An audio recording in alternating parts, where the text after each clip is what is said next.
بسم اللہ الرحمن الرحیم۔ ذات پروردگار قرآن میں ارشاد فرما رہا ہے، یا ایھا الذین آمنوا ان جاءکم فاسق، اے ایمان والو اگر کوئی فاسق تمہارے پاس کوئی خبر لے کر آئے تو تم تحقیق کر لیا کرو، کہیں نادانی میں تم کسی قوم کو نقصان پہنچا دو پھر تمہیں اپنے کیے پر نادم ہونا پڑے۔ یہ بندہ جو گستاخ سادات ہے، اس کی حقیقت ایسی ہے کہ یہ بندہ افغانستان سے تھا اور وہاں سے چلا ہے اور آ کر حوزہ علمیہ قم ایران میں پڑھتا رہا۔ پھر وہاں پر بہت سارے اس کے ایسے ہی عقیدے تھے، ایسے نظریات تھے جس کی وجہ سے وہاں سے اس کو نکالا گیا۔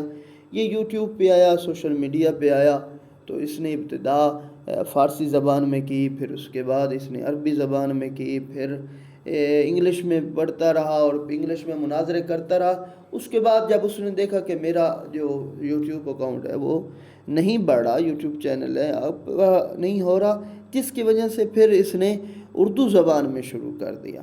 اور اس نے جب دیکھا برصغیر والے مثلا پاک و ہند یہ والے بڑی اس چیزوں کو سنتے ہیں، اس نے اہل سنت کے مقدسات کی توہین شروع کر دی۔ بہت سارے مناظرے کرتا تھا، کہیں بدتمیزی پہ آ جاتا تھا، کہیں گستاخی کر دیتا تھا۔ پھر اس کے پیچھے اصل مقصد کیا تھا؟ مرجعیت کو کمزور کرنا، لوگوں کو مرجعیت سے دور کرنا، مراجع کرام سے ان کی توہین کرنا اور اصل تشیع کی بنیادوں کو ہلانا مقصد تھا۔ اسی کے دوران جب آیت اللہ رئیسی شہید کی شہادت کی خبر آئی تو اس نے مذاق اڑایا اور ہنسا۔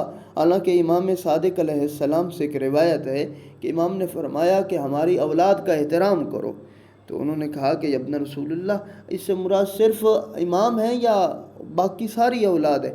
امام نے فرمایا نہیں، بلکہ اس سے مراد ساری اولاد ہے۔ پھر کہا شرط یہ ہے کہ ان کا احترام کیا جائے جو تقویٰ والے ہیں، جو صاحب عظمت والے ہیں، صاحب کرم والے ہیں، ان کا احترام کیا جائے۔ فاسق و فاجر جو بندہ گناہ کرتا ہے اس سید کا احترام نہیں ہے۔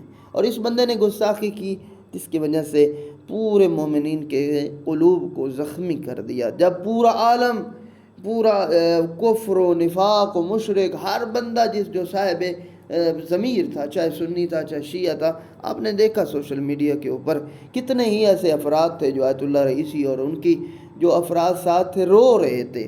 ہر وہ بندہ جو بندہ ایران کے خلاف تھا، جو ایران کے خلاف باتیں کرتا تھا، یہ کہتا تھا کہ یہ ظالم ہے، آزادی نہیں ہے، وہ دیکھ سکتے ہیں کہ کس طرح سوشل میڈیا کے اوپر ہزاروں لاکھوں کی تعداد میں وہ مومنین جنہوں نے ان کے جنازے میں شرکت کی، تشییع جنازہ ہوا، کس طرح رو رہے تھے ان کے۔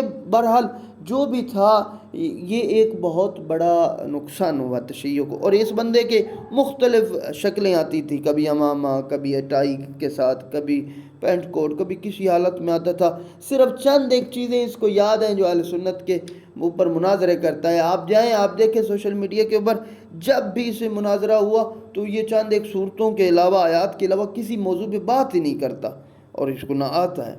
اور ایسا بھی نہیں ہے کہ اس بندے کو جواب نہیں دیا جا سکتا، لیکن ہر کوئی بندہ جاتا ہے، جاننا چاہتا ہے اس سے بات کرنا، لیکن یہ آگے سے بدتمیزی کرتا ہے، ہنستا ہے اور اس کا مذاق اڑاتا ہے، جس کی وجہ سے لوگ اس کے قریب نہیں جاتے۔ اور اس آیت کے مطابق کہ جب بھی تم جاہل سے ملو تو سلام کر دیا کرو۔ اور اس بندے کا صرف اور صرف مقصد یہی تھا کہ مرجعیت کو لوگوں کو دور کرنا، اس سے مراجع کرام کی توہین کرتا تھا، الزام تہمت لگاتا تھا، کبھی کوئی الزام لگاتا، کبھی کوئی۔ پورے عالم اسلام کے اندر اس کے ساتھ جو ہو رہا ہے بائیکاٹ کیا جا رہا ہے۔ بہت سارے مومنین جو اس کو سنتے تھے انہوں نے اسے چھوڑ دیا، اسی وجہ سے کہ اس نے ایک سید کی توہین کی ہے، ایک شہید کی توہین کی ہے۔ اس نے مکتب تشیع کے سامنے آ کر، حالانکہ اس کے پیچھے یہی تھا کہ سامنے دکھاتا ہے اہل سنت کی مقدسات کی توہین کرتا تھا، لیکن صرف اور صرف مقصد یہی تھا کہ نظام ولایت فقیہ، نظام مرجعیت اور انقلابی اسلامی کے خلاف اور شیعیان کے خلاف صرف اور صرف یہی کام تھا۔